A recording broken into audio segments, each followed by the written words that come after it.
Tinubu departs for Brazil after meeting with Nigerians in Japan.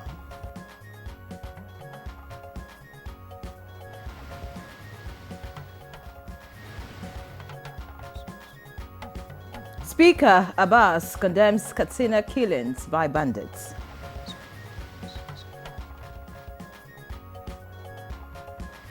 Cameroon's Paul Biya seeks controversial 8th term.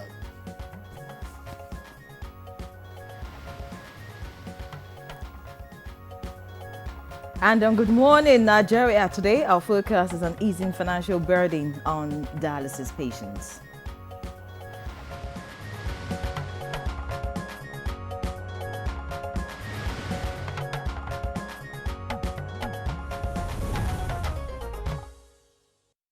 Well, you know, Ian Ray, kidney disease is one of those silent challenges we rarely talk about. Yet it's touching millions of lives every single day.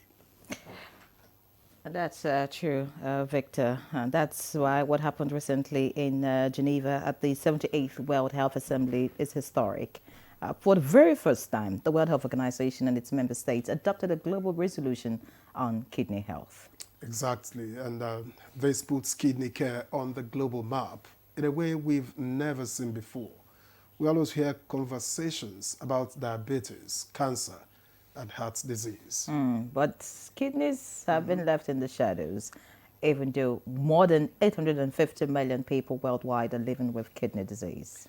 Now, this resolution is a push for countries to take action, weaving kidney care into their health systems, with a focus on prevention, early detection, and affordable treatment. And right here in Nigeria, we're already seeing a bold move. For years, patients and families were weighed down by dialysis costs between 30,000 naira and 50,000 naira per session. And sometimes multiple times in a week. But under a new subsidy scheme, the price has dropped to just 12,000 naira. Yes, 12,000 naira in 11 federal hospitals, with promises of wider access. And that's a huge relief, I must say, Victor. But the real question is sustainability. Beyond affordability, people need awareness, screening, lifestyle changes, and stronger research. At the end of the day, kidney health is not just a medical issue. It's also social and economic. Indeed, families go bankrupt trying to save loved ones. So yes, this subsidy is a bold step, but kidney health deserves to remain right at the top of our national priorities. And so today, our guests will be giving us options and more solutions to help ease the financial burden on dialysis patients in the country. This is Good Morning Nigeria. We thank you so very much for joining us. And I am Victor, as it's another Friday. The weekend is here. Yeah, I'm excited. Weekends are usually full of excitement. Now, let's hope this brings, some, of course. And I hope that all those around me would do the needful. Many thanks for joining us. I'm Ian Ray John. You're welcome to a very special Friday edition of the program. And the cast of the program, Chukwudi Okolie Ogbaja, who is already in the building, will join us for news, with a review. But for now, let's have the morning news, and Musa Abubakar is set for that. Musa, good morning to you. Good morning to the both of you. Now here's the news. President Bola Ahmed Tinubu departed Yokohama, Japan on Thursday night for the ultra-long-haul flight to Brazil, where he will begin a state visit on August 24th. A statement signed by Bayo Nanuga, special advisor to the president on information and strategy, indicates that President Tinubu will have a stopover in Los Angeles before continuing his journey to Brasilia, the capital of Brazil. President Tinubu began his two-nation visit on Friday, August 15th, when he departed Abuja. He and his entourage stopped over in Dubai, UAE, and arrived in Yokohama early in the morning on August 18th. After attending the opening ceremony and plenary of the 9th Tokyo International Conference for African Development on August 20th, President Tinubu held some bilateral meetings. Now, before leaving for Brazil, President Bola Tinubu reassured Nigerians home and in the diaspora that his government is building a new Nigeria that will meet their expectations. Addressing the cross-section of Nigerians residents in Japan, the President called for the diasporans' contributions to accelerate the expected growth in Nigeria. The reforms you have done so far in Nigeria, the things you have put in place are foundations that will catapult Nigeria to the next level in the next generations to come. Our nation's oil industry is now developed by local corporates raising money from Nigerians in diaspora, raising money from international financial institutions, and contributing actively to the economy. Speaker of the House of Representatives Abbas Tajuddin has condemned the killing of worshippers in Katsina State by bandits, describing the attack as barbaric and gruesome. Speaker Abbas called for the arrest and prosecution of the attackers by security forces, saying they must be made to face the full weight of the law. The Speaker also commiserates with families affected, the Nguan Manto community, as well as the government and people of Katsina State, while praying for the repose of the souls of the deceased. INEC has presented certificates of return to National Assembly members elect at the August 16th by-elections. Out of the 2 senatorial seats, ABGA has 1, while APC also has 1, while out of the 5 House of Representatives seats, APC won 4, with the lone bright spot from the PDP came from Ibadan North.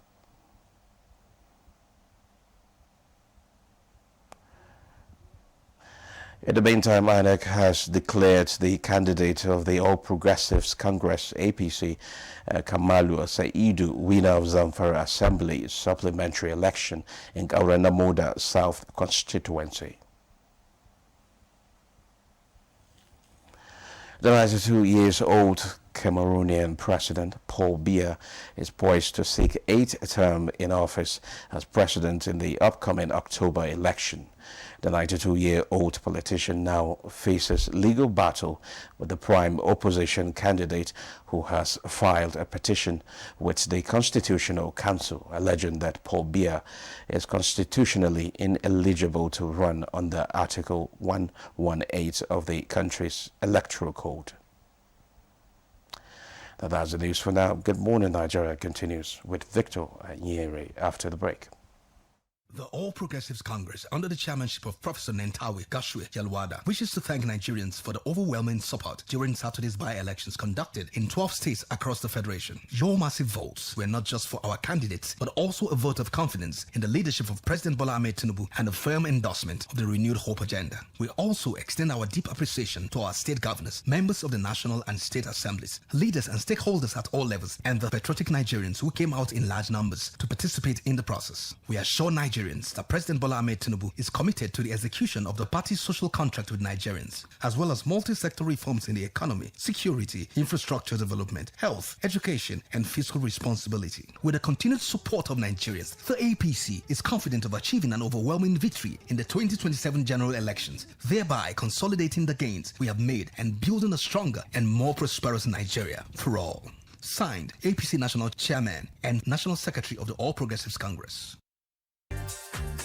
Nivea Black and White Deodorant, now with 72-hour protection. But what does that mean? 3 cities in 3 days and no fear of sweat and odor. 120 dances with skin as smooth as the moves. Sweat, stain and odor protection. Nivea Black and White Deodorant. Skin is for embracing life. Nivea is for skin. Introducing the new Jig Sachet. Whitening your whites has never been more affordable. Now you can keep whites shining brighter and disinfect by killing 99.9% of germs on your floors and other surfaces. Just jig it with Jig Sachet. Have you been aspiring to be a student of the prestigious Ahmadu Bello University Zaria to no avail? Worry no more, as you can gain entry through NTA Television College Jos, an affiliate of the renowned Ahmadu Bello University Zaria, where eligible candidates with a JAMB admissible scores of not less than 180 and 100 scores, and with 5 credits O-level in social sciences, including English and mathematics, can turn their passion in broadcasting to profession by applying for a BSc in mass communication and NBTE-approved innovation diploma courses in film and television production, broadcast journalism, and television engineering, respectively. The college, as a training hub with a pedigree of professionalism in the media space, also offers specialized courses in other related fields. For more information, visit our website at www.ntatvc.edu.ng or contact 080-33-834-343 and 080-69-809-897. Announcer Management.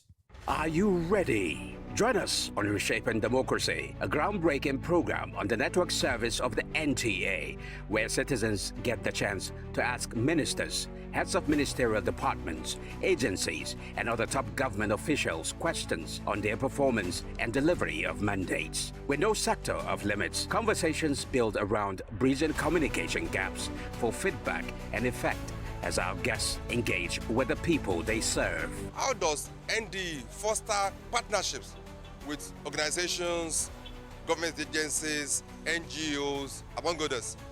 As our leaders give account to citizens' inquiries on good governance, tune in to Reshaping Democracy, a creative concept coming up every Tuesday evening at 10:05 p.m. This is Reshaping Democracy.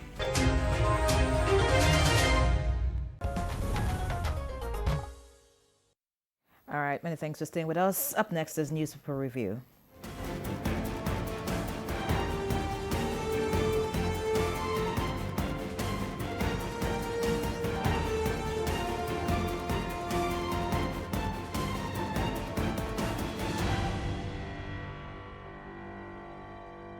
Right, and it's my pleasure to welcome Chukwudi Okoli-Obaja, our newspaper reviewer.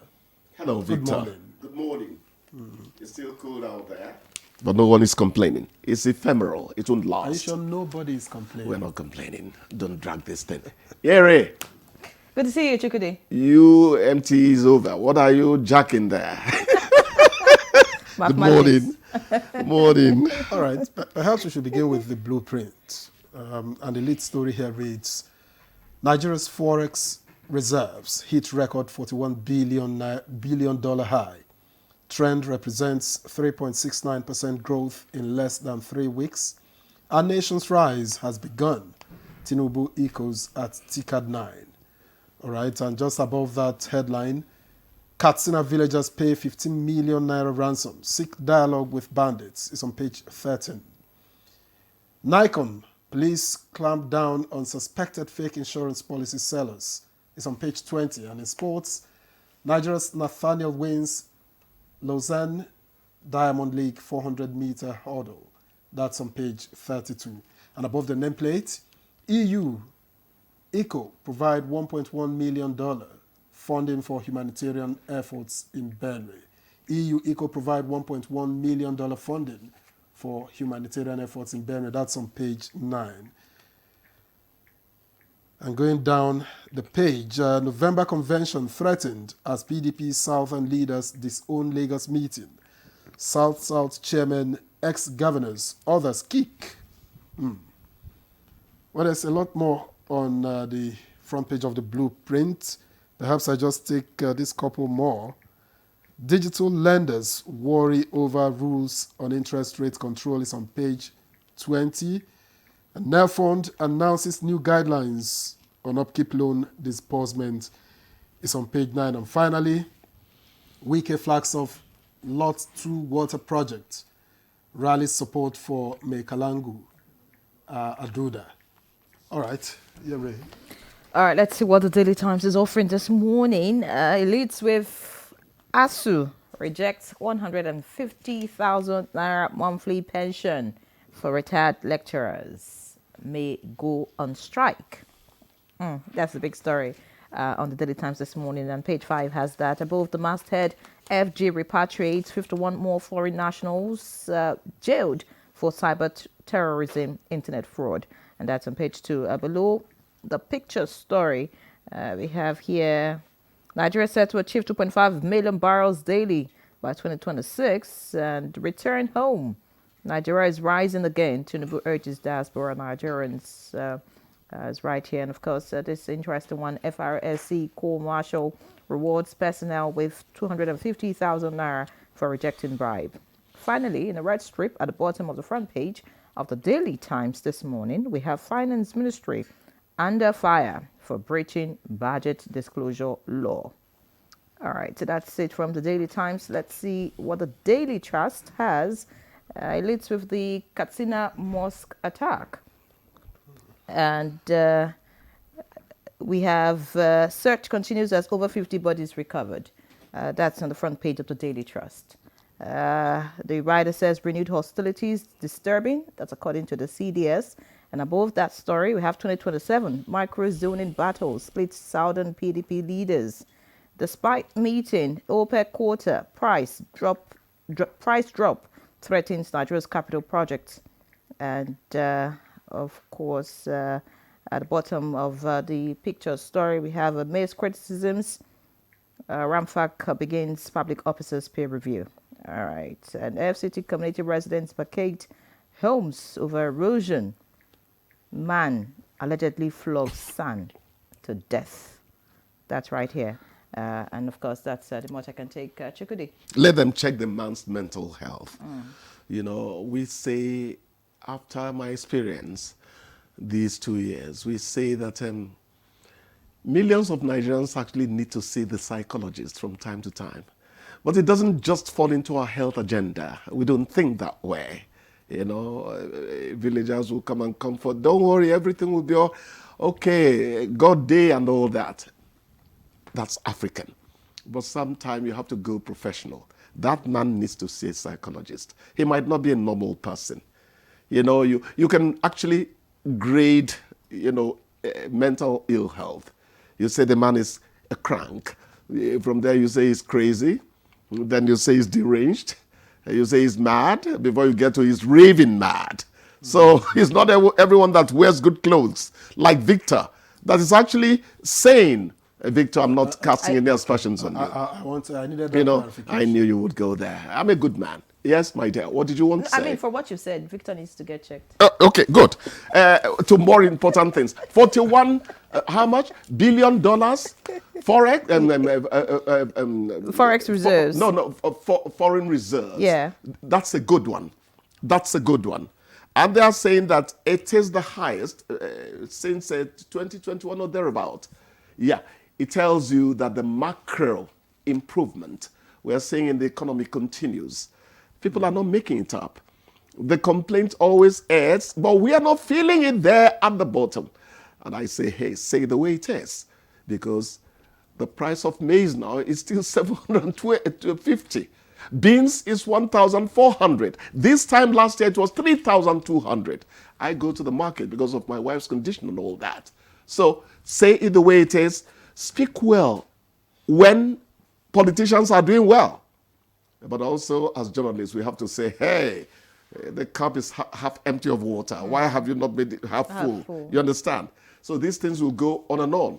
I think that the growth, the recovery will continue. I said it long ago. I no longer come here to say Tinubu is a competent man. So you don't think I'm a sycophantic journalist. Right. But we did say that at some stages. Okay, the one that makes me sad is the Katsina story. 15 what? Million naira ransom paid to bandits. Then they are holding dialogue. But you have to be cautious. I don't come here to vilify my clansmen that's talking about journalists. But when the story is an investigative story, you take it with a pinch of salt. I'm not sure that the CDS and these people told you that villagers paid a 50 million naira ransom. It's going to be an investigative story. So let us take it with a pinch of salt.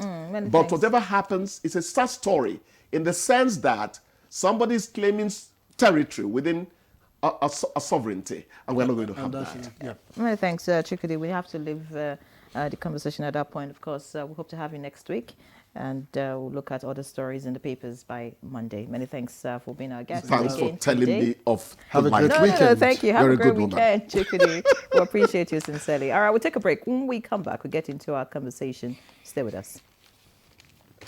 The new Jig Sachet, whitening your whites, has never been more affordable. Now you can keep whites shining brighter and disinfect by killing 99.9% of germs on your floors and other surfaces. Just jig it with Jig Sachet.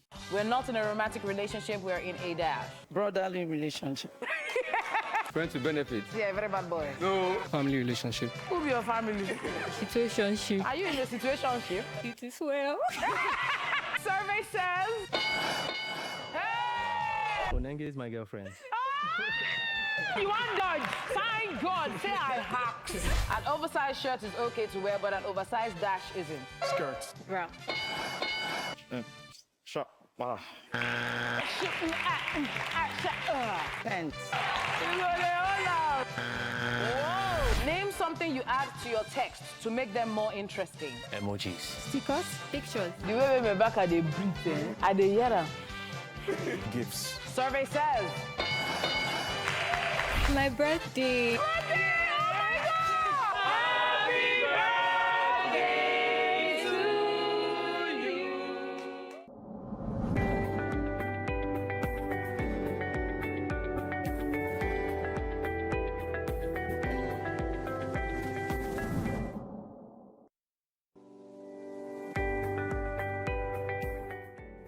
Food security is national security.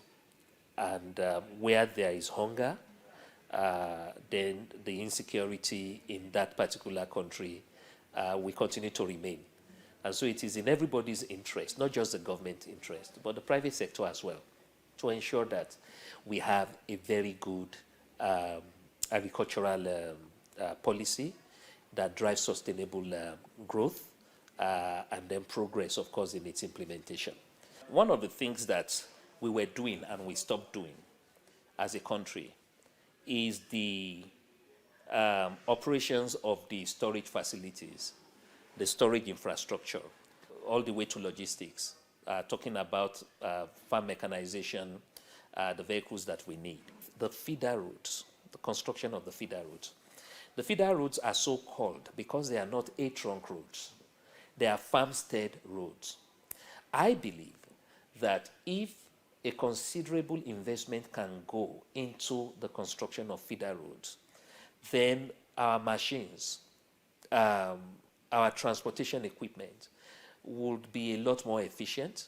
There will be a lot of uptime, less downtime, and we will be able to, on good time, transport our produce from farm gate to either factory gate or market gate. Let us look at how we can make a dual use of our farm mechanization equipment so that when a tractor in the planting season takes a plow, a harrow, and it's able to prepare land, during the harvest and post-harvest season, you should be able to attach a bucket to that tractor to be able to take it to the nearest center where it can then be taken on. These are short and medium-term measures that we can take to boost productivity. We need to ensure that agriculture is practiced in the most acceptable and modern way possible. We need to make sure that the science of agriculture is indeed science. In other words, we are able to apply methods, we are able to apply resources into grain agriculture, so that when we are fully migrated away from hoes and cutlasses and all of these menial tasks, which, by the way, have formed some impression in the mind of these young people, they would then be able to see how enjoyable and how profitable agriculture can be. We've seen a lot of digitization of the sector. There is digitization of agriculture today. We have precision agriculture. We also have climate-smart agriculture.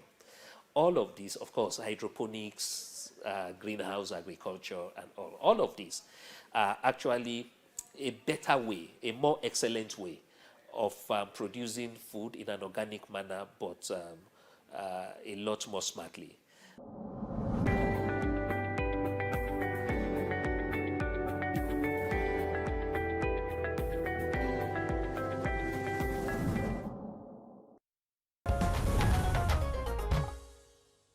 right, many thanks for staying with us. Of course, our conversation is on easing the financial burden on dialysis patients. But to set the tone for this conversation and before we introduce our guests, let's take this background report by Oyeyemi Ajayi. The kidneys may be small, but they're mighty. These reddish-brown bean-shaped organs work round the clock, filtering the blood and keeping the body in balance. Each kidney connects to a ureter, a little tube that carries waste down to the bladder. Simple in design, yet vital to life. But here's the hard truth. When the kidneys fail, life hangs in the balance. Thousands of people in Nigeria have lost their lives simply because they could not afford the cost of treatment, especially dialysis. Imagine one session of dialysis in many hospitals costs between 30,000 naira and 50,000 naira, and the patients often need several sessions a week. For most families, that cost is simply crushing. This is where the federal government has stepped in a bid to save lives and ease both physical and financial burden. A new subsidy has been introduced. Dialysis sessions that once cost up to 50,000 naira are now pegged at just 12,000 naira under the scheme.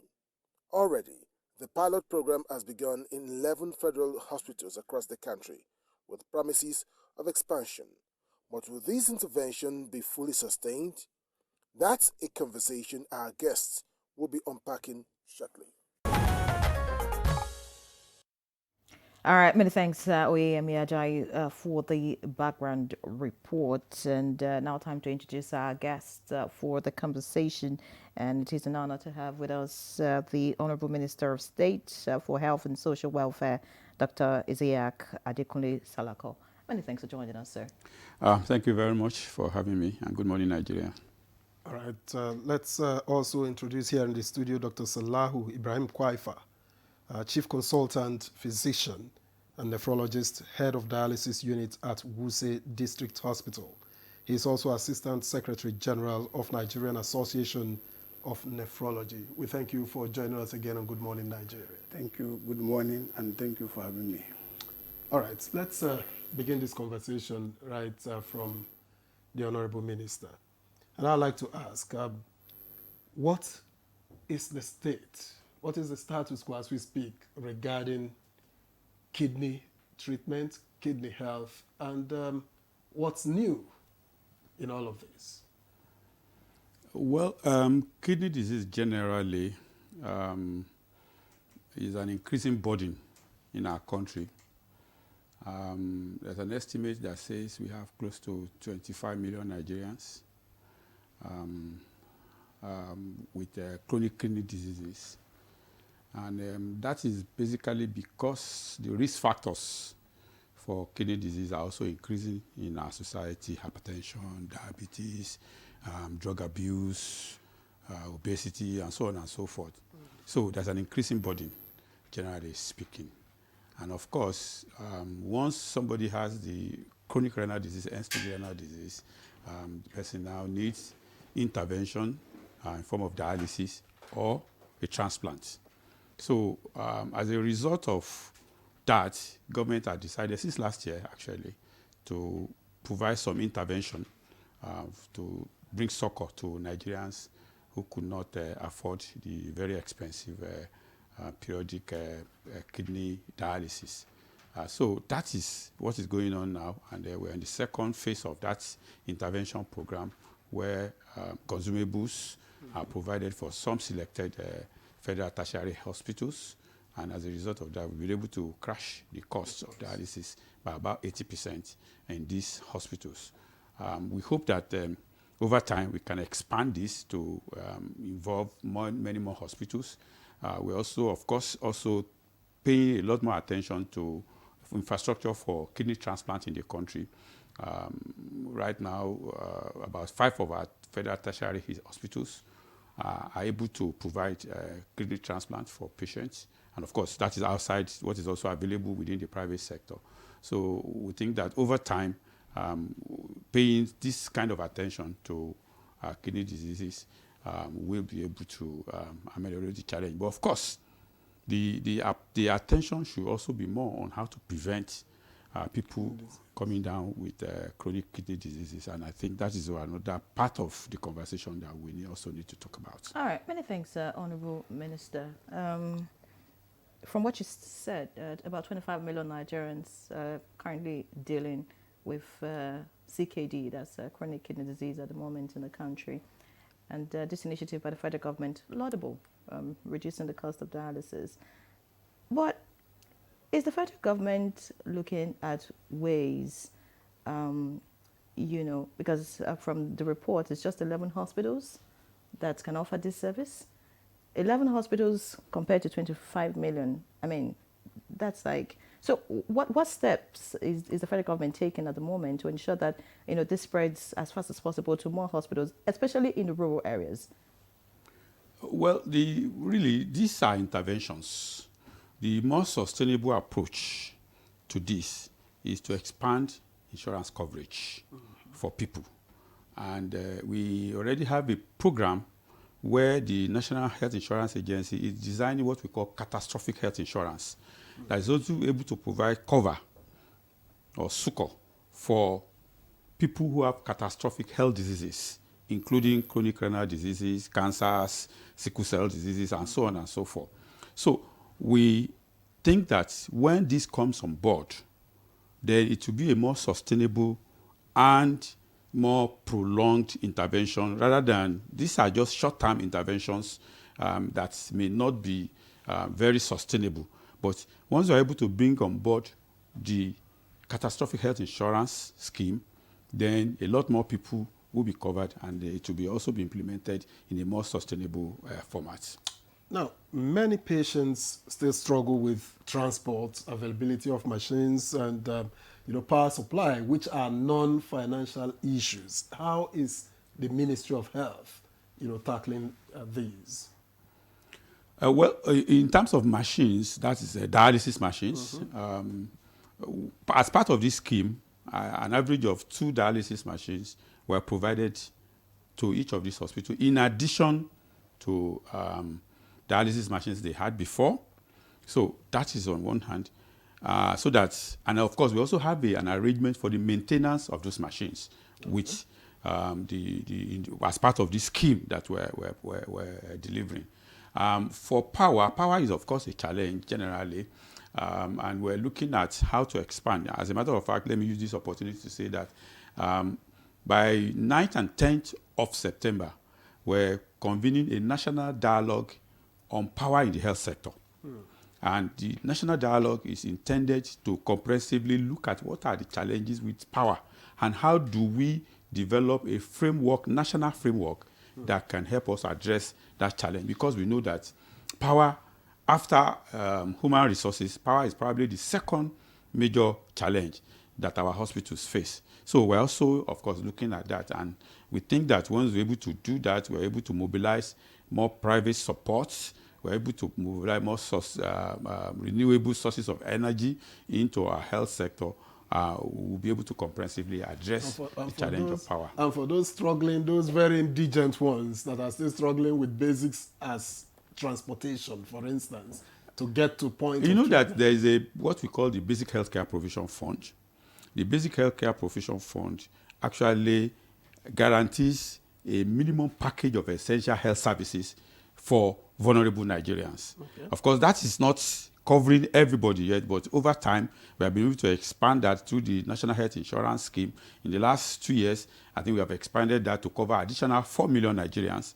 And I would think that by 2027, we'll be able to take that to at least 30 million Nigerians covered over that scheme. But that will take time to be able to cover every Nigerian that is vulnerable. But we have that vision. We are clear in the direction, and we're headed in that right direction. All right. Many thanks, Honourable Minister. The question that comes to my mind at this point is about early diagnosis, because the reason why a lot of people are dependent on, have to do dialysis and also hope for kidney transplant in the future is because early diagnosis is lacking, in some health facilities. I mean, you go to a health facility, they're treating other things instead of, being able to dictate. So, of course, all of that, you will talk about infrastructure in place to ensure that, medical personnel are able to work and, do the needful as early as possible for patients that are ill. But just before we get to you on that, we have joining us now for the conversation Professor Aliyu Abdul, consultant nephrologist at Aminu Kano Teaching Hospital, Kano, professor of medicine at Bayero University, Kano, and vice president, Transplant Association of Nigeria. He joins us from our Kano studio. Professor Abdul, many thanks for joining us. Am I loud and clear now? Yes, we can hear you loud and clear, Professor Abdul. Of course, we'll get back to you much later. We also have joining us for the conversation Ifeoma Ulasi, Professor of Medicine, a consultant physician and nephrologist at College of Medicine, University of Nigeria, and University of Nigeria Teaching Hospital. It's a long list here, but many thanks for joining us, Professor Ifeoma Ulasi. Thank you very much. I'm happy to be here. I'm happy to be here with the Minister of Health. We'll get back to you shortly. Let's return to the studio. And of course, I'd like Dr. Kwaifa, Chief Consultant Physician and Nephrologist at Wuse District Hospital, to respond to this intervention by the federal government. You come face to face with these patients. Do you think this is the way to go? Do you think this would in any way reduce the burden of CKD in Nigeria? Before I begin, let me first of all commend the effort of the federal government through the Federal Ministry of Health, more specifically the Honorable Minister for Health, State for Health. This is a very laudable, policy, and is apt actually. The burden of chronic kidney disease in Nigeria, as the Honorable Minister has said, is over 20 million people suffering from chronic kidney disease. And several studies have been done to see the affordability and accessibility of this individual when they developed end-stage or last part of the chronic kidney disease that requiring treatment in the form of dialysis or transplant. The study has shown that about less than 3% of those individuals that would require dialysis will be able to sustain dialysis for more than 1 month. Those that did so were either supported by government or private sector or other individuals. So you can see now the burden is enormous actually.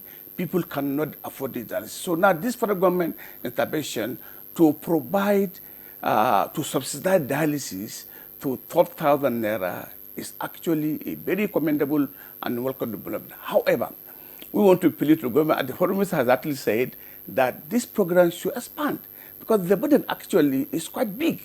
It's quite big.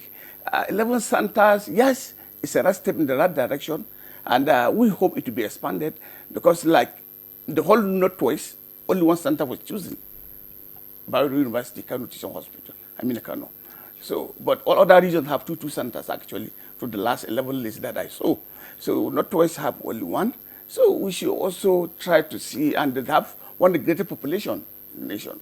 Also, the burden of chronic kidney disease, based on estimate, seems to be higher in the southeast and northeast, because the remaining driver like hypertension. The prevalence of hypertension in the southeast is about 42%, the highest in the country, while in the northeast about 40%. Why is that? There are so many factors, genetic factors. Now, the study done by Professor Olasi that has been published in one of the most reputable journals in the world has indicated that 50% of those individuals from the southeast have a gene that makes them vulnerable to chronic kidney disease and hypertension. So it's genetic. There are a lot of genetics involved in these things, especially most as it relates to hypertension. So what about in the northeast? The northeast, the study has not been done yet, but there are a lot of factors that were speculated to be responsible accordingly. Genetics cannot be ruled out, water contamination cannot be ruled out, and other things cannot be ruled out as well. And the poverty level also contribute to the development of chronic kidney disease and more so chronic kidney disease. All right, Dr. Kwaifa, thank you very much. Let me get now to Professor Olasi, who has joined us via Zoom. Now, Prof, drawing from your global experience, I'm wondering what you think of how Nigeria compares with other countries that have been able to integrate kidney care into their health systems? Thank you very much for that question, and I want to thank the Honorable for joining this. It is pertinent that he hears all we have to say. Compared globally, I will start with Africa. Africa, like we all know, is not at the same level as most other continents, but we are trying our best. What we need to do is not to look back at what we haven't done, but to look forward. We are lucky now that the kidney resolution put forward by Guatemala was approved by WHO and adopted at the World Health Assembly in May. And it's going to come up in September. And what we want to do is to ask our countries, our minister, to see that Nigeria features in it. Presently, Nigeria has not featured. Countries like Guatemala put it up, Thailand supported, and Somalia were the countries that pushed it forward. We need to come out as Nigeria being the largest country in Africa with a huge population of patients with kidney disease. That resolution talks about prevention, because preventive medicine is better than cure. It talks about prevention. We should start with prevention. Preventing our people even getting the kidney disease, preventing them from getting to end stage where they will be needing dialysis, or transplant. Not that we will not have dialysis and transplant, but we have a fewer people getting to that stage. And most of our money is spent at the earlier stages when we can do something.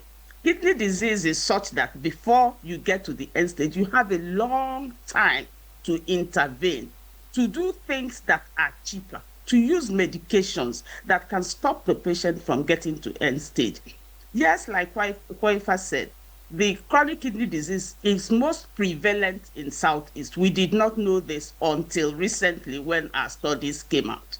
For some genetic reasons, yes. But we also have kidney disease all over Nigeria, Southwest, North Central, everywhere, for different reasons. Southwest also has high prevalence of the genes.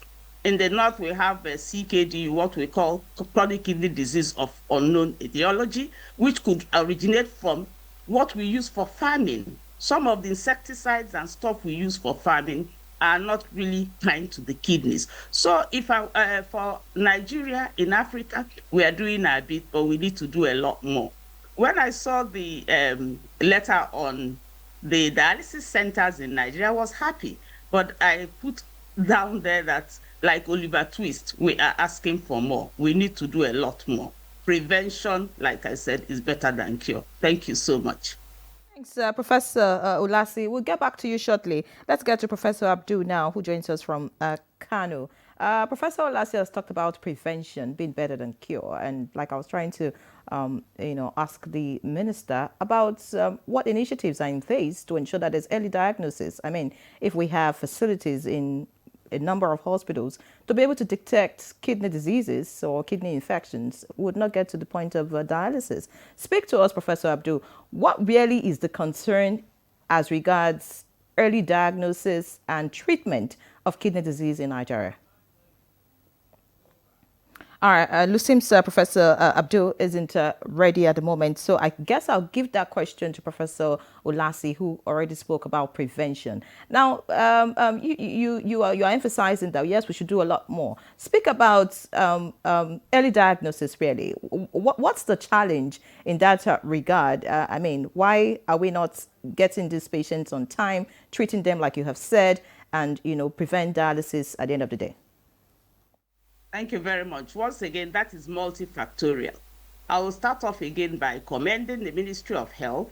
Last week, some of the specialists in kidney medicine were in Abuja. We're trying to put together protocol and guidelines for management of and prevention of kidney disease, starting from the community, primary health care, secondary health care to tertiary health care.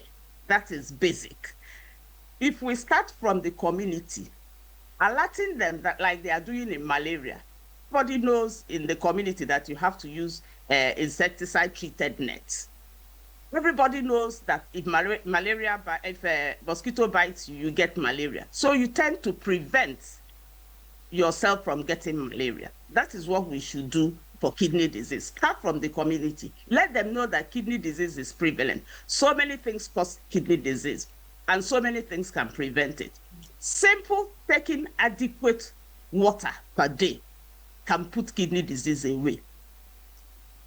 Taking like 2 to 3 liters of water a day, as simple as that.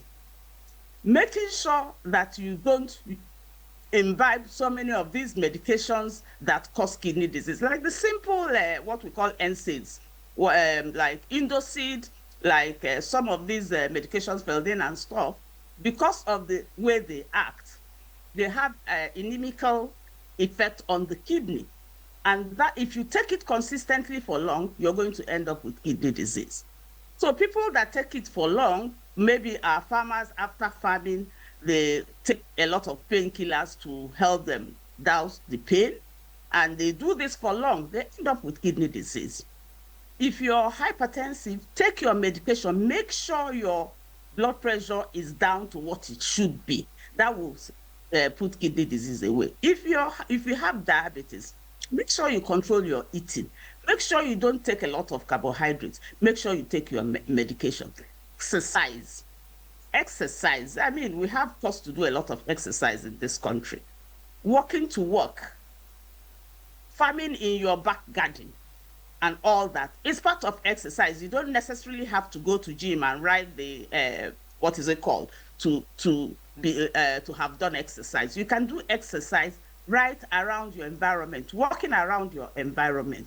So these things would help. And also, if you have issues, I don't want to start talking about having the symptoms and coming, because kidney disease does not present symptoms until you're like 70, let's say 40, 60, 70% down in your kidney function before it starts telling you that something is wrong. The idea is for us to use that period when you don't have manifestations to stop it.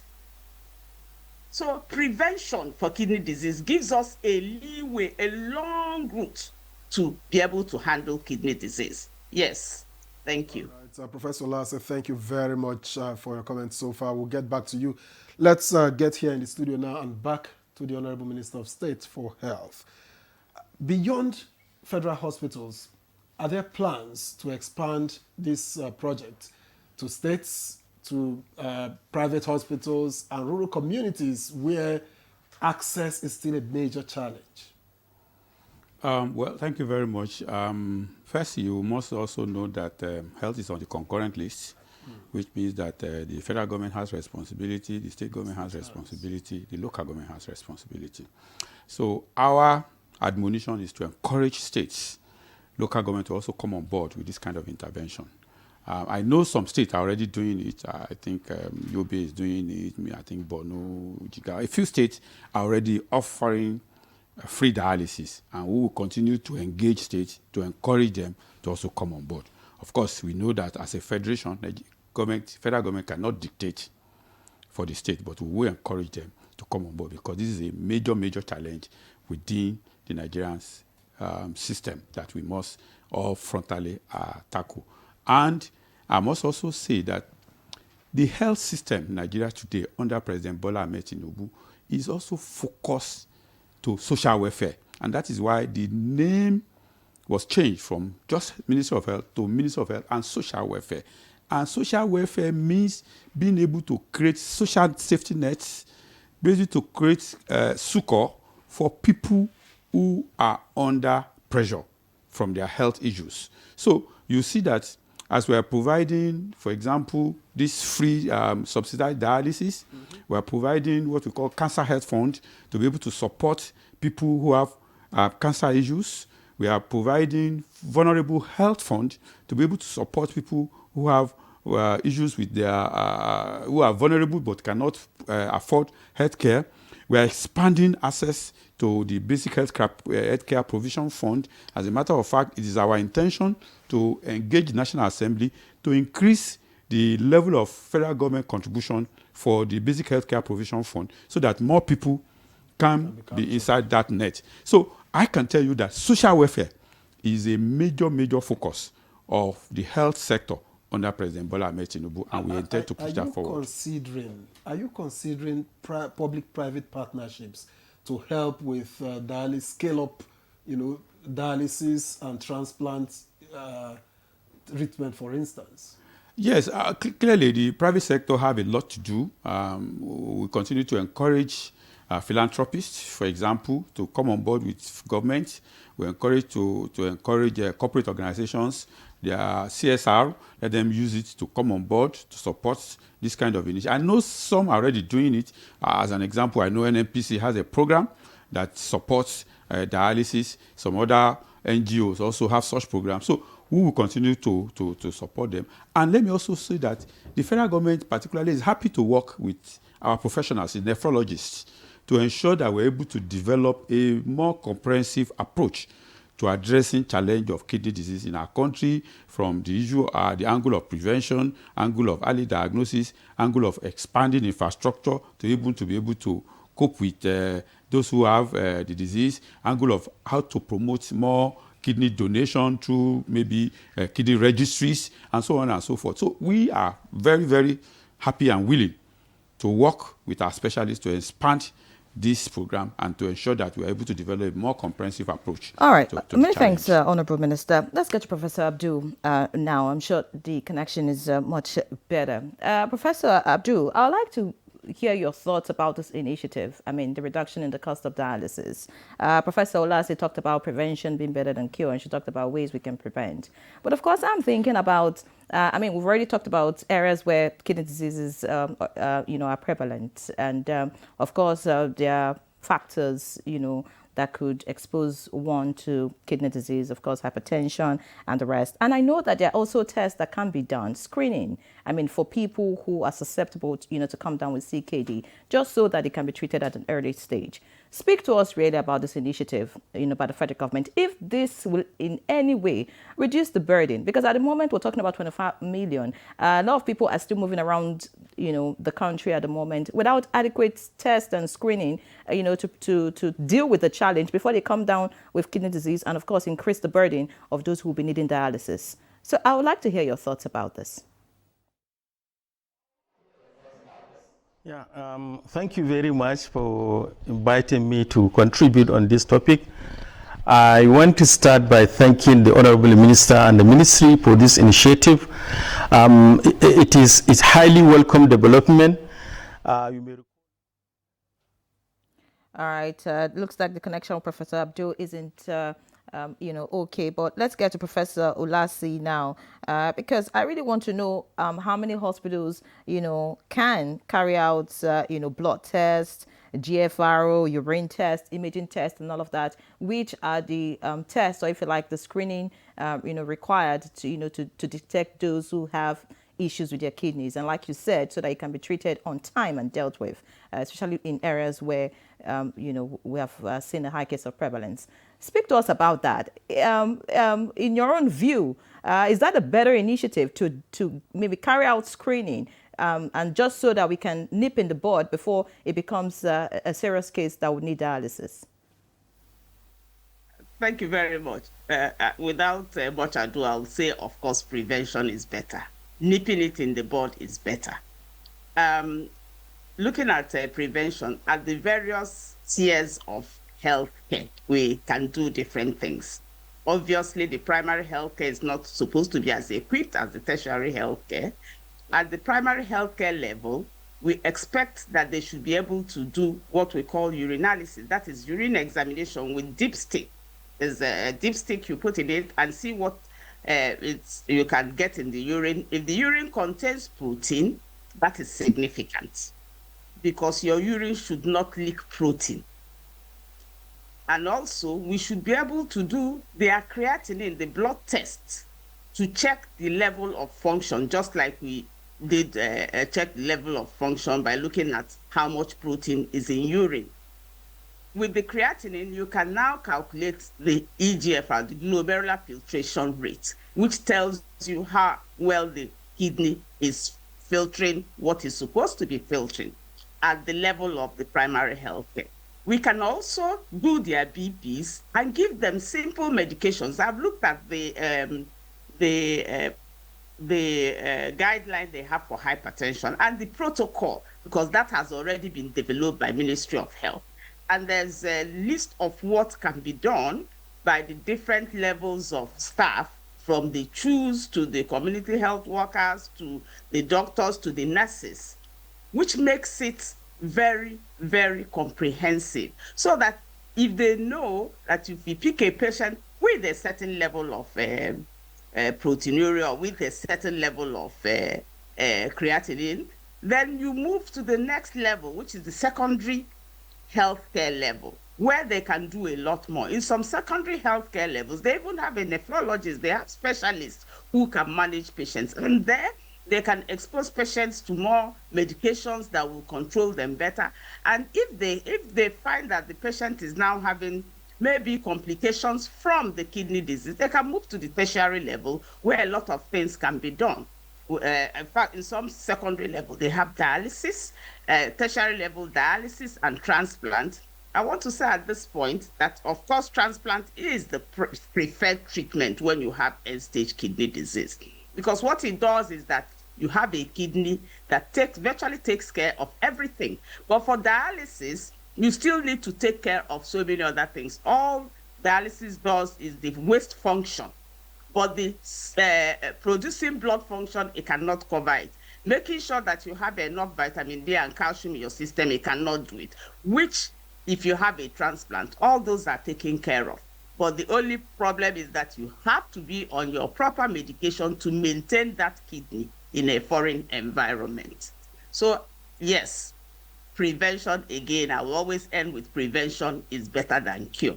And I'm hoping that after this talk, our minister will be able to talk to our representatives in New York to see what they can do about putting a word about prioritizing kidney disease as other NCDs. We need for them to say something to that, so that kidney disease can come on board and we have more people knowing about it and more governments taking care of it. Because right now, many governments are not doing that. I recall in the WHO Afro meeting a month ago, I happened to be there, the PEN meeting, and virtually everybody spoke about every other thing but kidney disease. It was only one country, I think it was Sierra Leone, that mentioned kidney disease. Fortunately, I had a spot to speak. And I spoke to them and explained that all these other diseases are not as common as kidney disease. And indeed, all of them end up cause kidney disease in the long run. So we need to intervene and do something about kidney disease, and we need to do it now. The action is now. Thank you. All right, thank you very much, Professor Lassie. I understand that Professor Abdu is once more available to us. Prof, welcome back.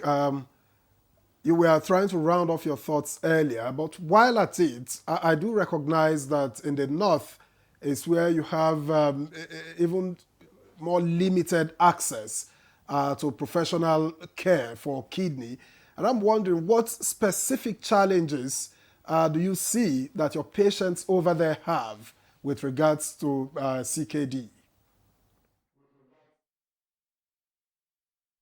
I think the issue of access to care is not only in northern Nigeria. Access to kidney care is all over the country, because most of the available kidney centers are... Prof, I'm sorry, I'm not sure what's holding back the sound from your end.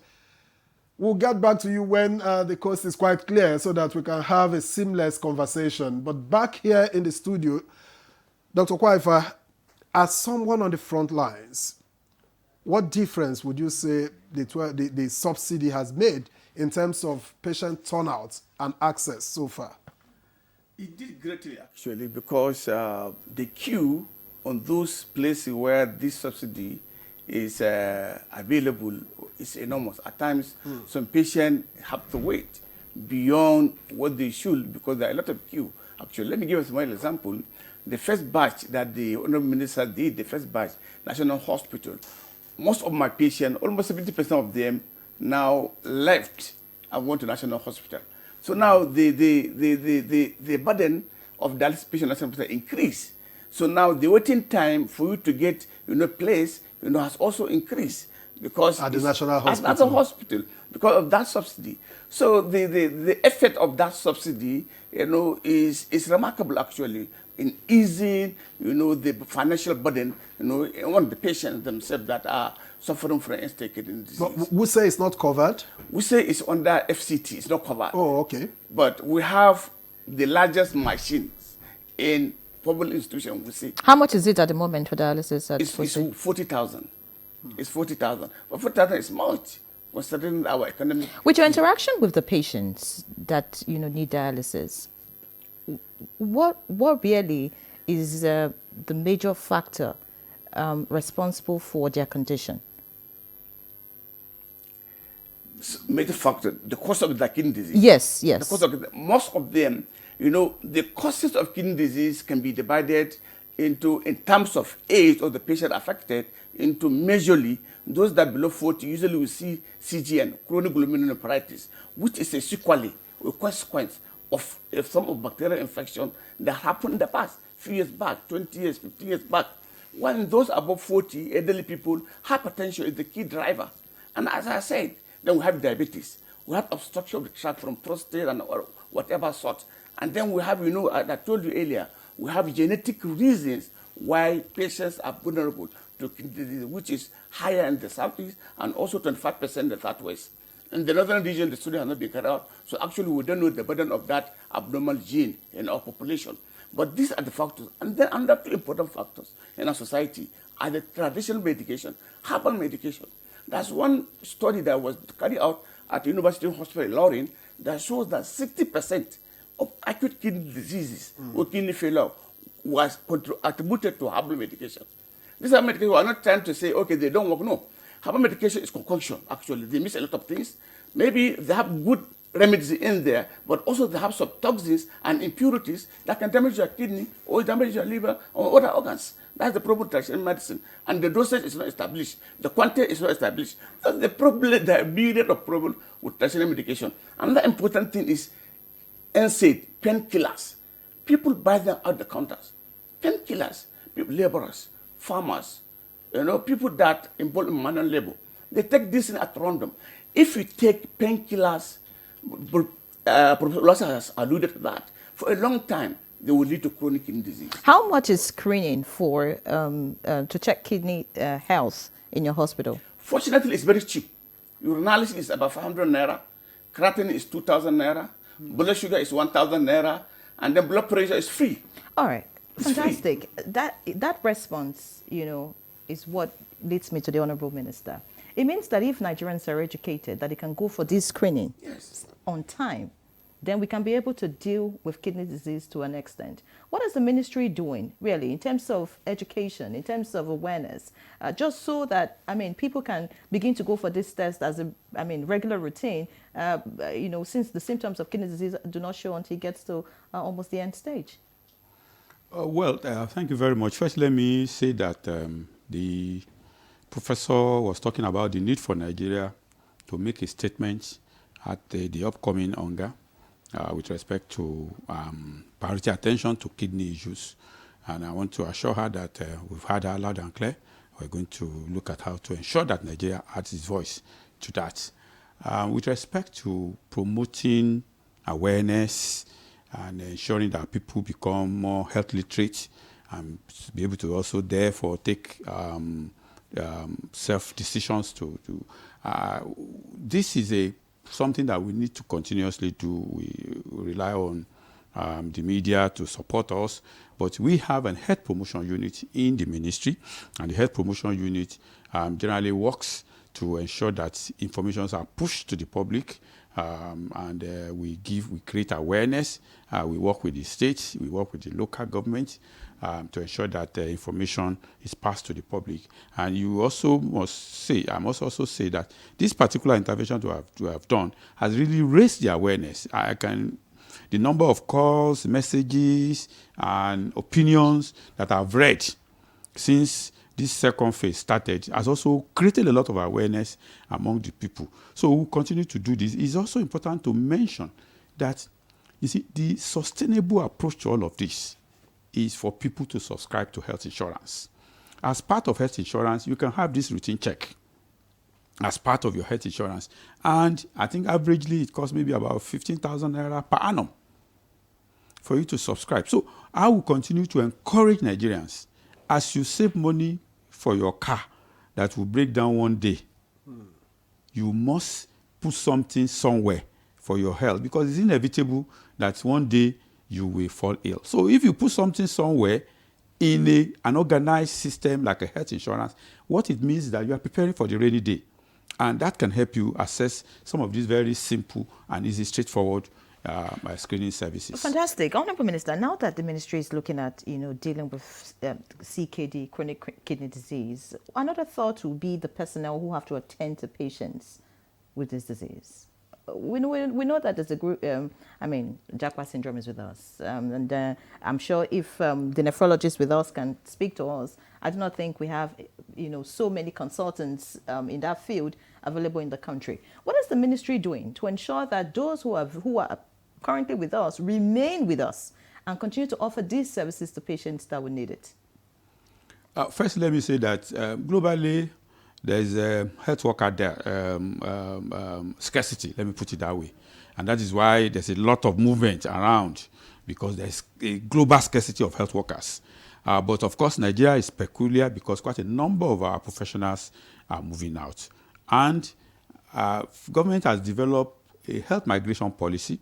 And that health migration policy is targeted at first ensuring that we're able to encourage people to stay, and also able to harvest the contribution of people that have left into the health system of Nigeria using technology, and sometimes also inviting them to participate in activities in the country. So we continue to talk about the welfare of our professionals. At the moment, there's a collective bargaining agreement that we're conducting with health workers. And the purpose of that collective bargaining agreement is to look at their welfare, their condition of service, things that government can do to improve their welfare, and that is currently ongoing. So I assure you that under this government, President Bola Ahmed Tinubu, just like a prof said, we're not looking back, we're looking forward.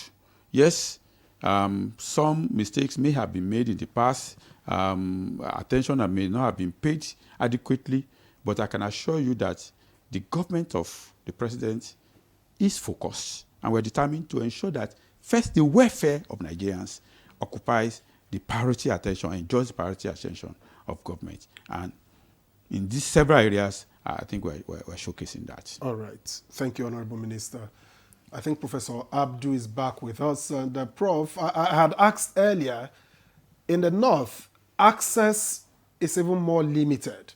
And I'm wondering what your patients report as their, or what you see as their unique challenges when it comes to machines or even the access we speak about in treating kidney-related diseases. Hello, sir.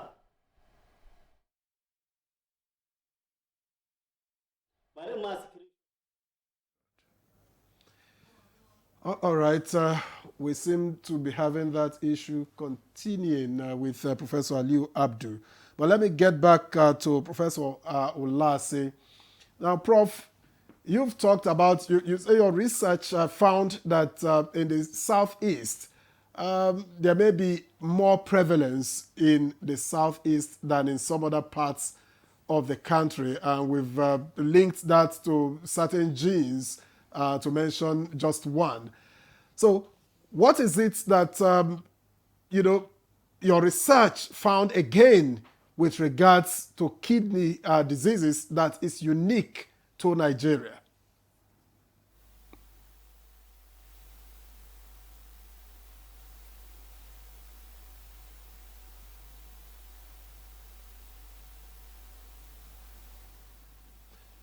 Prof, please unmute, Prof, so that we can hear you.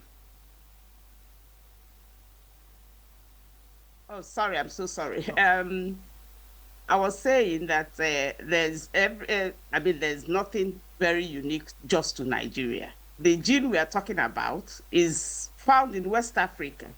And with the movement of people from West Africa to Brazil and to US, we also have the disease moving with them during the era of the slave trade and other movements before now. So the gene is actually not only in Nigeria, it's in South America, it's in North America, it's even in Europe. Anybody who has African blood that originated from West Africa are likely to have it. So, but when you come to Nigeria and maybe Africa, the peculiarities are, one, our health-seeking behavior. Our health-seeking behavior kind of derives from our traditional beliefs. Let me give you an example. If you give somebody a medication for hypertension that he's supposed to take without eating, he will come to you and say, oh, I did not take my medication because I have not eaten. Just because traditionally, or when with malaria, you must eat to take a medication. So everybody believes that every medication has to be taken with food. There are lots and lots of medication you can take without eating. So key thing is health-seeking behavior. And it falls on us to improve the health literacy of our people. If we improve the health literacy of our people by education, which we have mentioned, and awareness, and letting them know that these things, the right things, what one should do about, prevention. You don't have to wait until your legs are swollen, until your eyes are swollen, until you start having breathlessness to come for a checkup. Like our Honorable Minister said, as you're putting money aside to service your car, put money aside for your health insurance to service your life as well.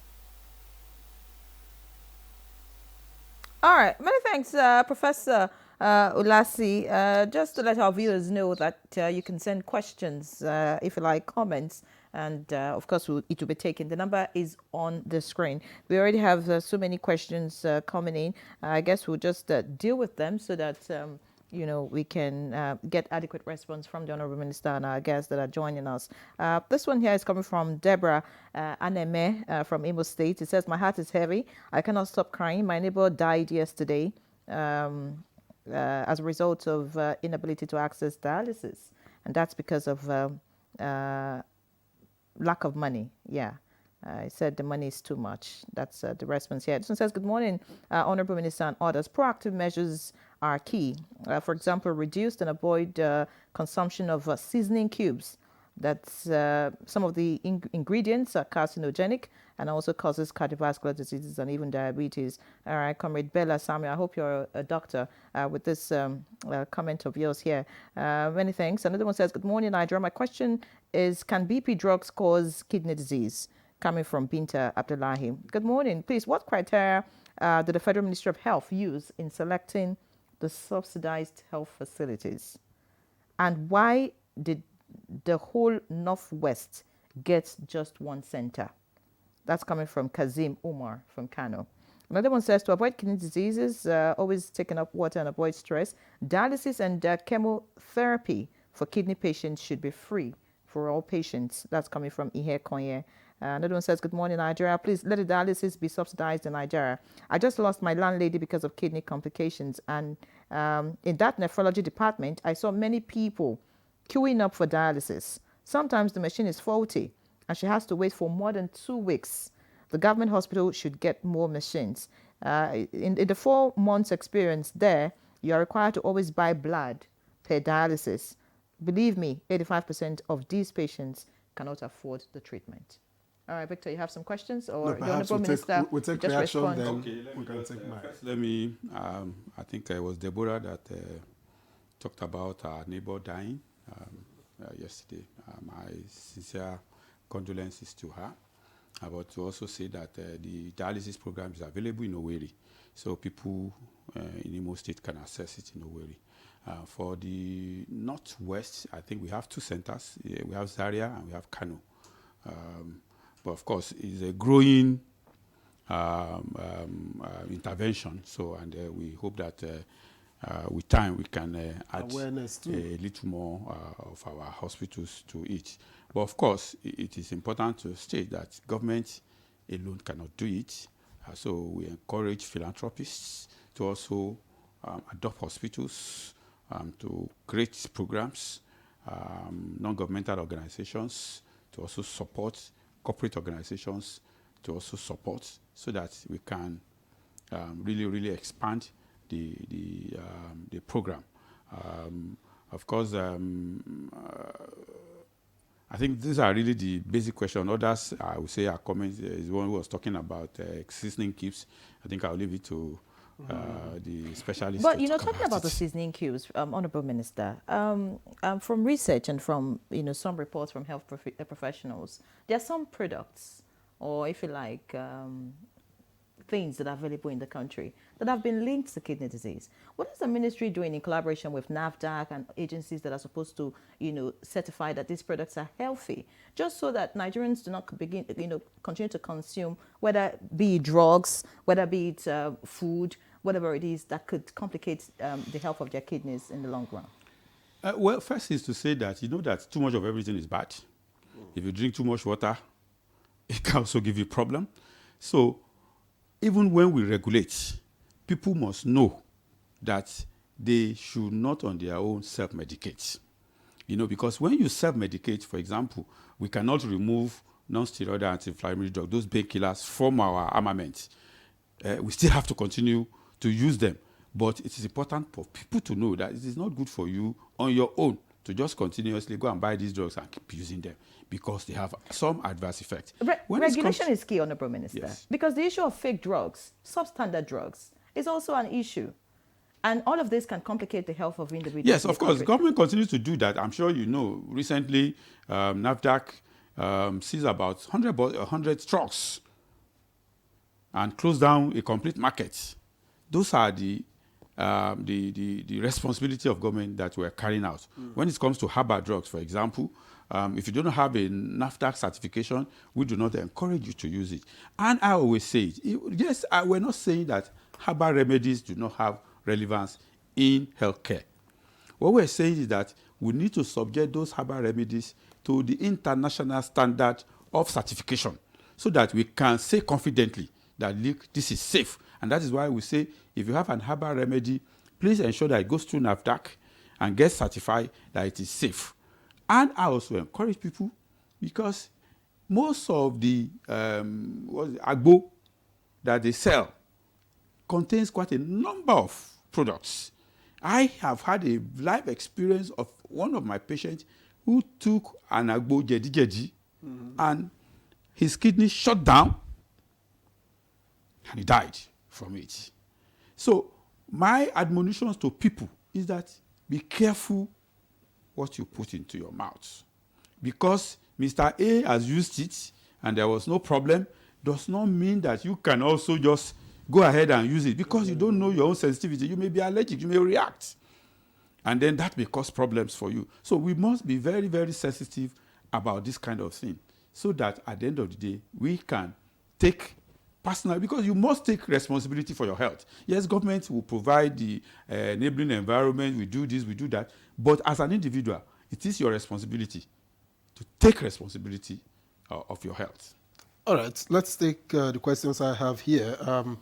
Abdulkadir Adebayo Ozijimo from Ukene has listed 5 questions, some of which I think we have already responded to. How will the government sustain the dialysis subsidy program?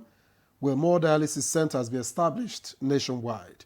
And what preventive measures are being taken to reduce kidney disease incidence? 4, how will the government support low-income patients with dialysis costs? And 5, what steps are being taken to address kidney disease root causes? I think some of the questions, like I said, we have managed to respond to. From Caleb in Plateau, how can you bridge the gap between the rural and urban areas financially and medically to reduce the problem? Okay. From Binta Abdullahi, I just heard that the professor said reduce carbohydrates There are some of us that our systems are highly intolerant to protein, always bloating. What do we do? And this one reads, the Honorable Minister is speaking from the side of his employer. How can you ask him if he can, however, can you ask him if he can provide the number of nephrologists we have in Nigeria? Until you have a relative with kidney problems, you appreciate how deep the problem relating to kidney is. Lastly, most institutions of government do not have functional machines. Please, more should be done on this very important health challenge. That's from Arabike in Paul in Life Camp. And from Gabriel Momo in Dutse, Abuja. Please, the doctor and prof that gave breakdown of the cost of testing in his hospital. What is the name of the hospital for testing, please? And finally, good morning, NTA. Honorable Usman Bello Kumo, House of Rep member, is doing well by offering free dialysis at FTH Gombe, totally free. People from other states are trooping in to enjoy the free dialysis. Kudos to him and God bless him. Perhaps you want to respond to some of the issues raised. Most of them, like you said, have been touched. Just to say that the challenge around our healthcare system is something that we are determined to address comprehensively. And in looking at the challenge around the healthcare system, we're not just looking at kidney disease, cancer. It's a holistic picture. It's just that today we are focusing on kidney. If you talk about malaria, there are challenges around it. If you talk about cancers, there are challenges around it. If you talk about HIV, TB, and so on and so forth. So for government, our is to do a comprehensive approach to ensure that we are able to reduce the burden of diseases generally. And as a result of that, most of the preventive measures that we do have a cut-crossing enablement, a cost-cutting impact. If you prevent hypertension, for example, you are not only preventing kidney failure, you are preventing stroke, you are preventing all kinds of other things. If you prevent diabetes and so on and so forth. If you do exercise, if you eat healthy, if you mind what you consume, it has a cross-cutting effect in your health. It's not just about kidney. So we continue to admonish our people, ensure that you do exercise regularly, mind your habits, smoking, be careful, alcohol consumption, use of drugs indiscriminately, watch your weight, watch what you eat. All these have cross-cutting impact on your health. And our admonition is for people to take this very, very seriously and to also that they do periodic medical checkups, even when you're not ill. Because it is when you wait until you are ill, it means that your body system has broken down. That is when it manifests physically. Before it manifests physically, some physiological changes are already taking place. But when you go to the hospital on a periodic basis, they see those physiological changes that have not manifested physically, and they can take measures to correct them. So we encourage people to do all this. All right. Many thanks, Honorable Minister. I can say about 4 or 5 times now you have, told Nigerians to take responsibility for their health. But the Ministry of Health also has a responsibility to Nigerians to ensure that there's adequate health care available to Nigerians. You have spoken that even for malaria, for whatever it is, there are challenges around it. Is the ministry overwhelmed with all of these challenges? And if not, what really are the challenges of the ministry in dealing with some of these problems in the health sector? Because many people have said the health sector is critically ill in the country. Well, first let me tell you that we're not overwhelmed.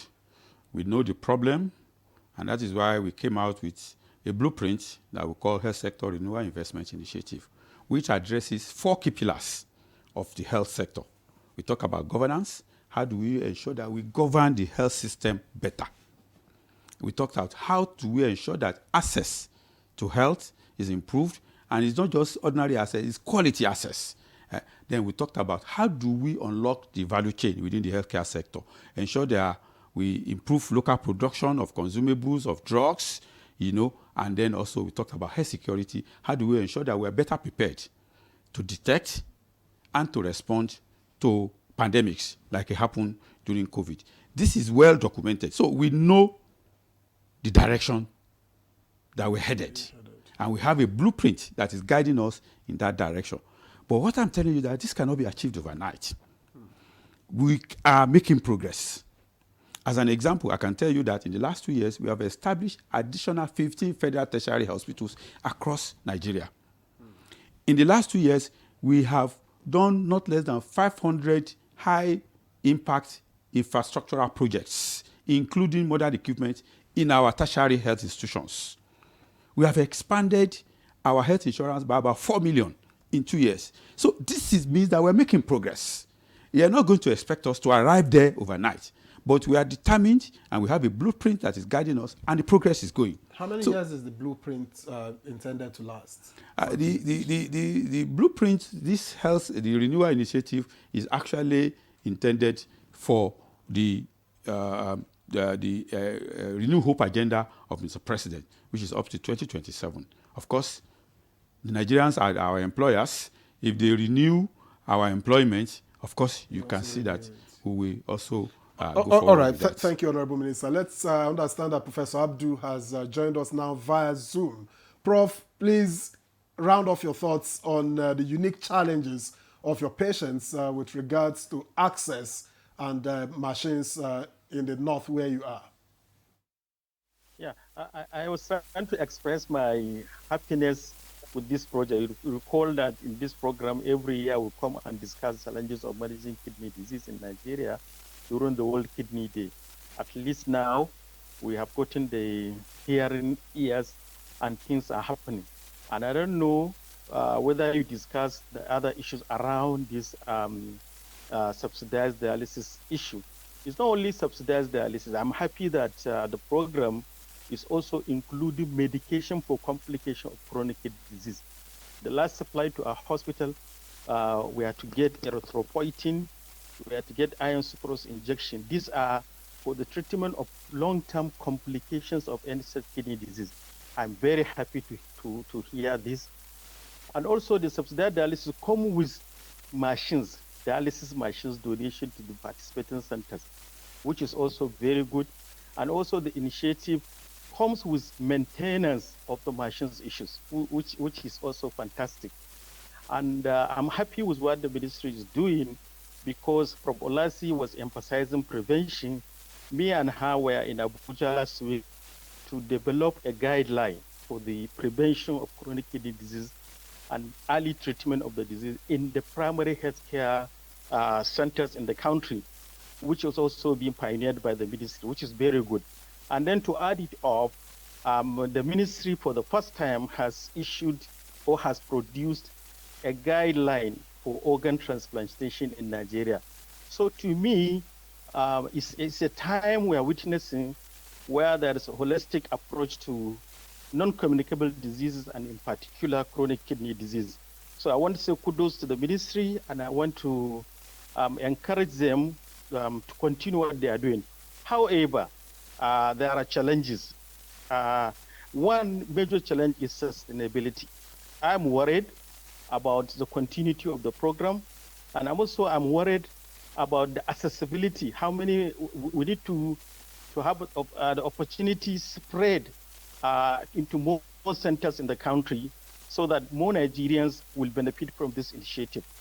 Aside that, so that comes to the issue of accessibility. I was saying that it's not only in northern Nigeria, in many parts of Nigeria, access to tertiary health care is not really available to majority of the populace. Because if you look at the kidney treatment centers, are mostly concentrated in the urban areas, while majority of the people live in the rural areas. So sometimes to diagnose CKD in a far remote village, for it to be referred to a center where there is dialysis, there's kidney transplant, is also an issue. So I think these are challenges that we live with them. And happy what the Honorable Minister said, that we cannot get all what we want at a particular time we want. So, but it's good that we are starting gradually. It is our hope that it will be expanded and we see more of it in the near future.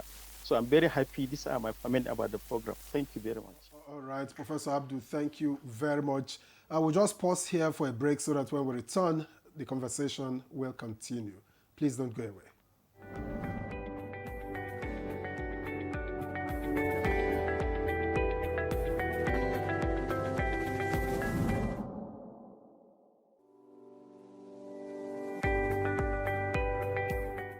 Well, creativity is so broad. I would say whatever it is that you're creative about, it takes a lot of practice before you become very good. So if it's something you intend to pursue, it's something you have to keep doing. You have to keep practicing. It's not going to be an overnight success, which a lot of people look for. But if it's something you're determined about, but the drawback rather, is that you need what is called staying power. While you're developing your creativity, you need to earn a living. So I know that's where the conflict usually comes in, especially with the hardship in the country and all that. But I think a lot of encouragement from the private sector to create incubator hubs. We've had some of those in tech. We need those across various sectors as well. Incubator hubs where these ideas can come in, be developed, be encouraged, be funded, and then we can expand it from there. Content creation, while it may sometimes get a bad rap, I think it's actually very important because we have to see ourselves. We have to see ourselves living our lives. We have to show and share our stories. I think that's very important. Now, the job after that is to be able to digitize those stories into something that can provide data and insights, that can ensure that we can be able to support whole-scale industry in these spaces, to ensure that the amount of money that each content creator is getting exceeds what is currently happening for many content creators. The same content creator who lives in Nigeria will be earning less than a content creator who's living in the US or the UK or Japan. And we've got to also bridge that gap because most of that is being driven by the ability of the consumers to pay for those goods, and also the pricing that many of these platforms have. So I think this is not the job for the content creators and the young people. This is a job for people like myself in the ecosystem who can help support the right pricing, to advocate for the right policies, to support economic development for consumers who want to consume that information and that content. And even beyond content creation, we're seeing that many people are stepping in behind the camera. They are producers, editorial, they are graphic designers, they are in technology, but maybe not in front of the camera. And what we want to say is also, we need those people too. We need those stakeholders involved. And the job of many policymakers, DFIs, is to ensure that the strategic investments get there, the collaboration gets there, and we're deliberate in how we're saying we want to support innovation in our continent.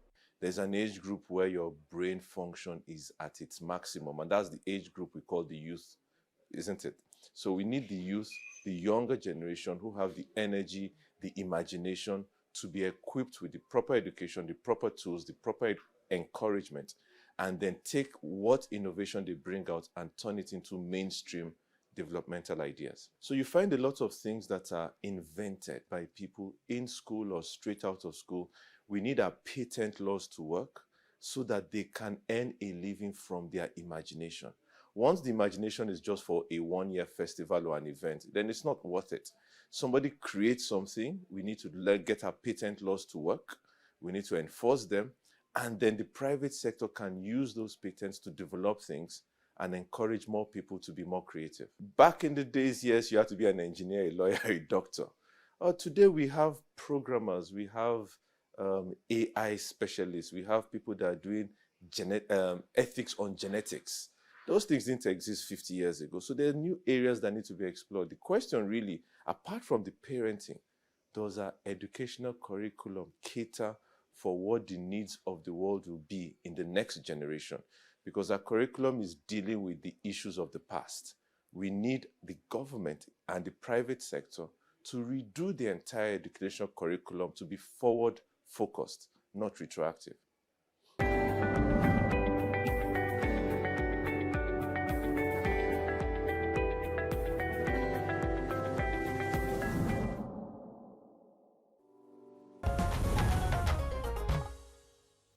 All right, thank you very much for staying with us. Of course, we've been discussing reducing the burden on dialysis patients in Nigeria.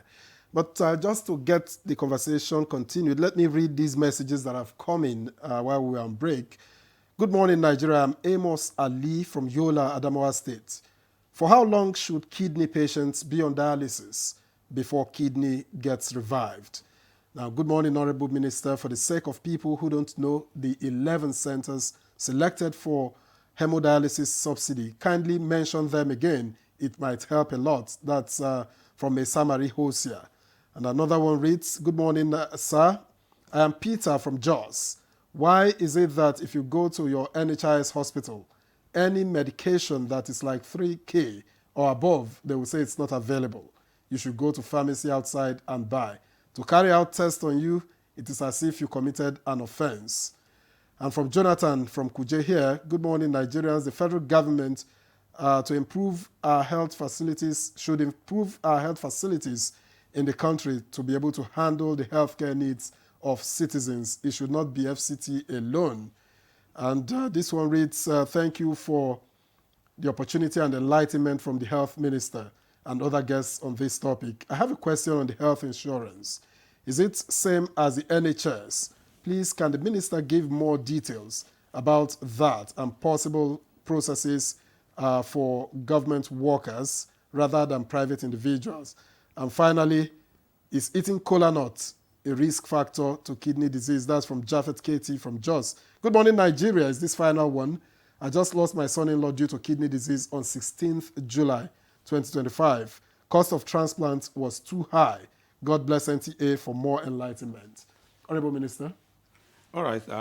Two critical questions that came out, the list of the hospitals, and then to also talk about the health insurance. Currently, the subsidy program is available at the National Hospital here in Abuja, at the University of Maiduguri Teaching Hospital in Maiduguri, the Aminu Kano Teaching Hospital, the Ahmadu Bello University Teaching Hospital in Bauchi, the University College Hospital in Ibadan, Federal Medical Center in Ebute Metta, the University of Benin Teaching Hospital in Benin, the Federal Teaching Hospital in Owerri, and the Jos University Teaching Hospital in Jos. Those are the federal tertiary health institutions that are covered currently by the subsidy program. It improved from what it was in the first phase. With respect to the health insurance, especially the complaint that they do not get quality care.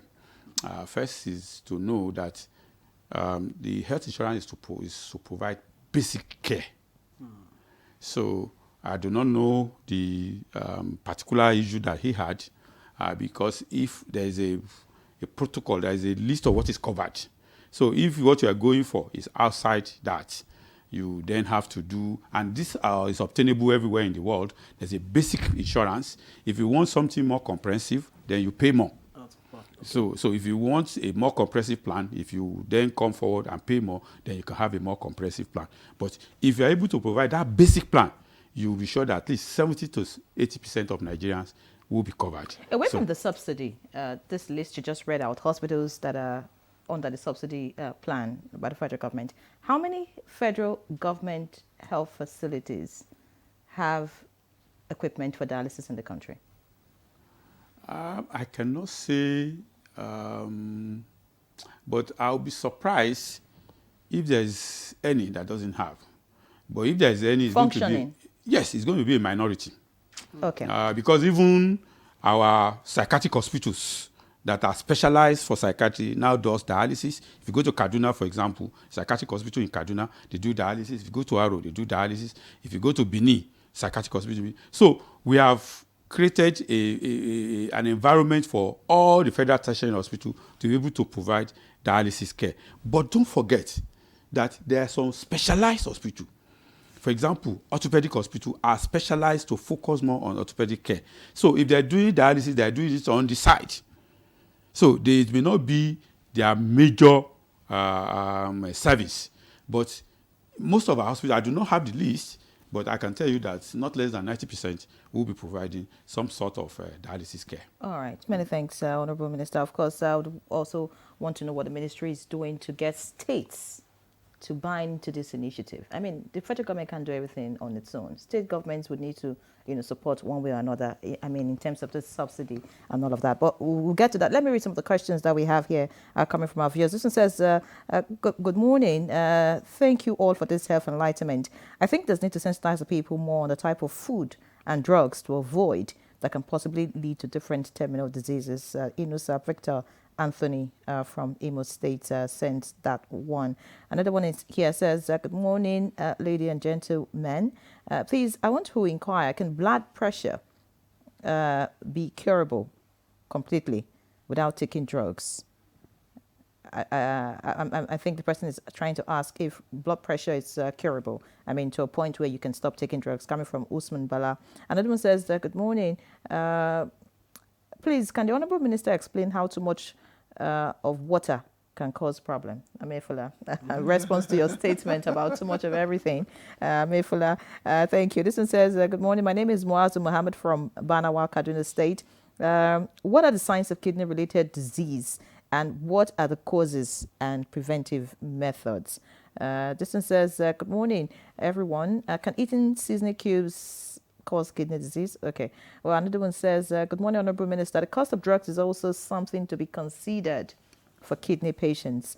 Sani Mohammed Gumel sent that. Another one says, good morning. I'm from Gashua local government in Yobe State, and it is among the highest with kidney problems. They need support and orientation. This one says, good morning. This is Baba Gutagi from Lafiagi, Kwara State. Please, can the intervention be extended to Ilorin, because kidney failure is like a pandemic in Kwara State? All right, I would like the Honorable Minister to take a breather. Doctor, respond to some of the questions about causes, drugs, and all of that could lead to kidney complications. I think we have dealt with the major causes of chronic kidney disease. We say number one is equally to infection. We call it the chronic glomerulonephritis. Then we have hypertension, we have diabetes. Then we have obstruction of the urinary tract, either by prostate enlargement or by cancer. Then we have, I said, infections. These infections are hepatitis B, hepatitis C, and HIV, and also even malaria associated with kidney disease. Then we said that genetic factors that were mentioned that's more prevalent in the southeast and the southwest. I said the northern counterpart, the study has not been done, so we don't know the burden of that abnormal gene.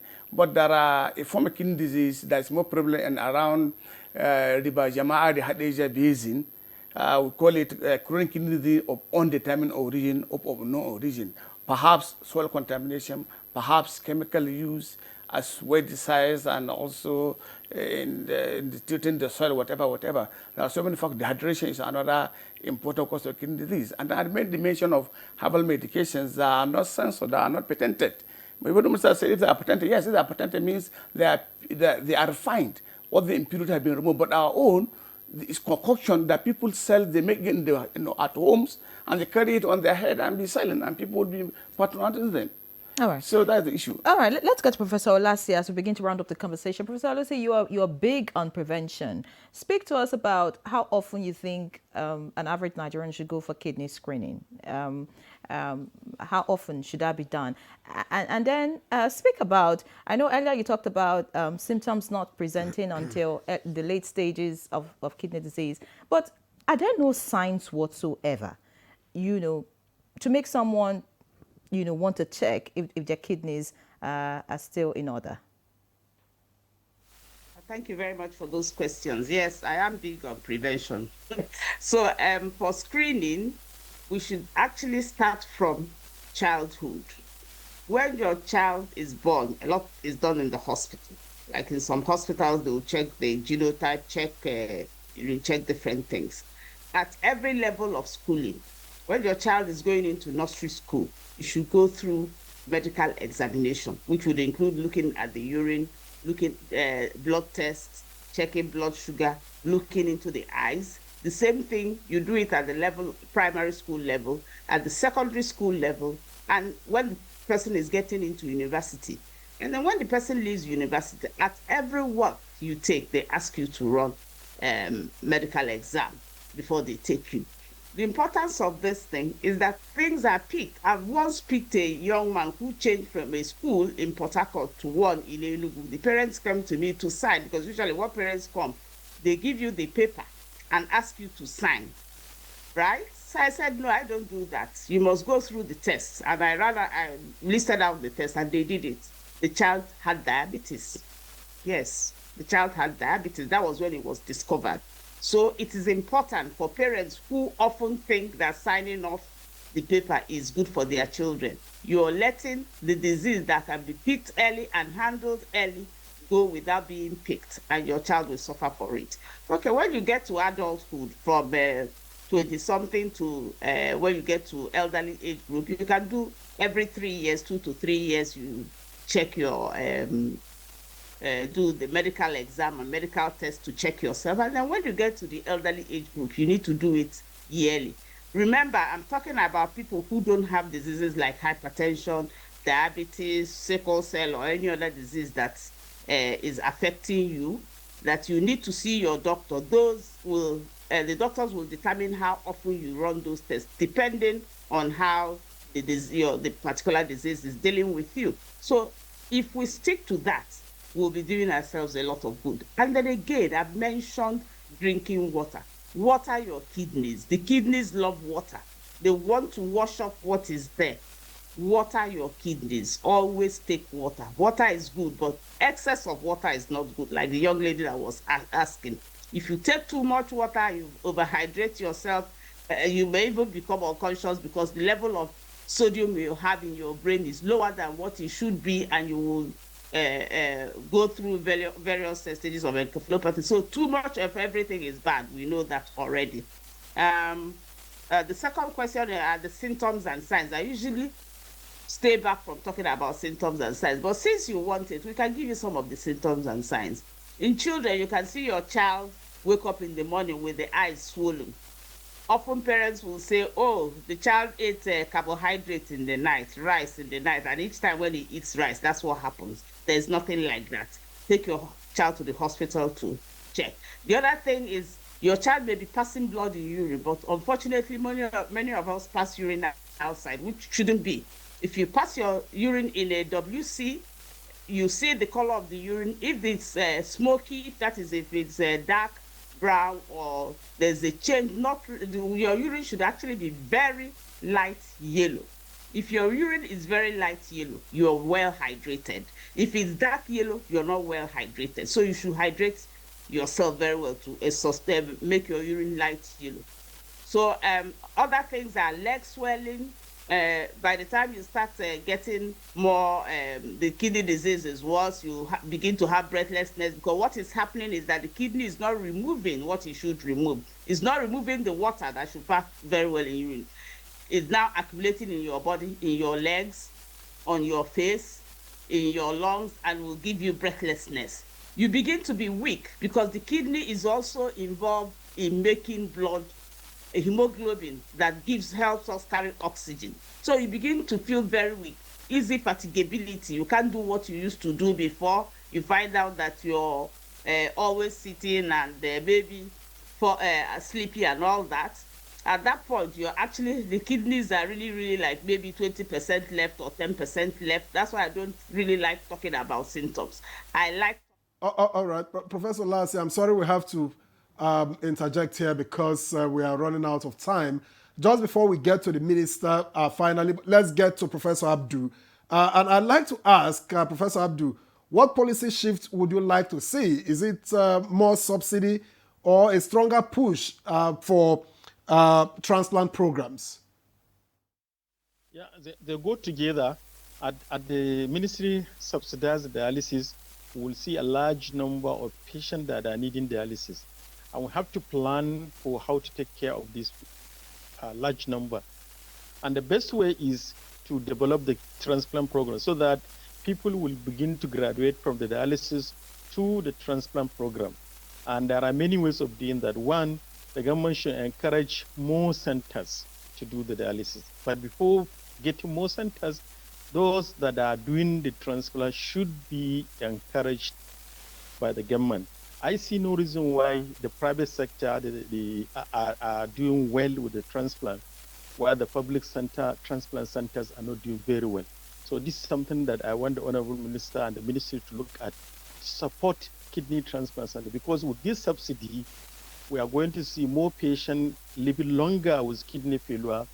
And if we didn't have a policy where we'll be taking them out of dialysis, there will be a time when we have large number that the subsidy program cannot take care of, which is very bad.